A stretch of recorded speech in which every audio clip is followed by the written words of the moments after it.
Okay, so hey everyone, this video is our extension of the Kanban board that we did previously.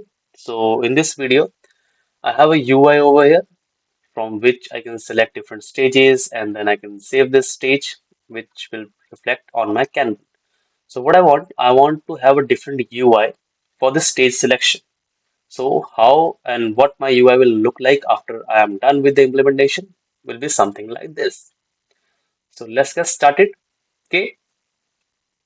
Okay, so let's first open our VS Code. And in our VS Code, as you can see, I have my enum. But first of all, let's go to the stage, our D resource.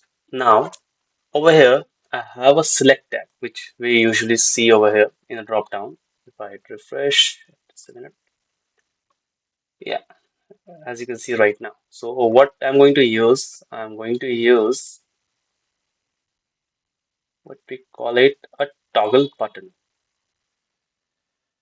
So for that, first thing first, we will need to assign or add the icons and the color that we want to implement in this particular UI so that it can look like this.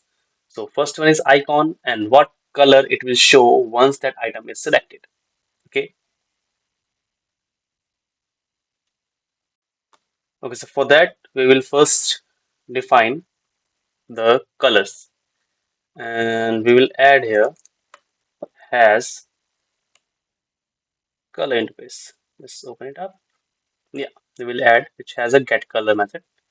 I've just copied the method and I will paste it over here. So now each deal state has color. Info, warning, success, and danger. Okay. Now, what is pending is right now we don't have any logo or icons, you can say, basically, which will show at the front of that particular toggle button. So let's add that as well.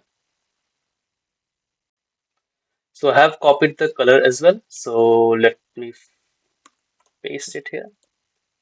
Has label, has color, has icon. And this is also an interface. If you go inside it, it has a method called get icon. So I will add it over here, get icons, and my each and every stage is defined with a particular icon. Now, what I need to do is I need to replace this select tag with a toggle button where I can provide this in a width. Okay. So now I'm going to replace the select tag with my toggle button. I will import it. And once we go over here, hit refresh and open the form, you can see now we have a very well designed and appealing UI for all our stages. Okay, and we can hit save. Oh, it's in the description. Just type QWERTY and hit save. Now here we have closed out this one. So that's it for today. Thank you for watching.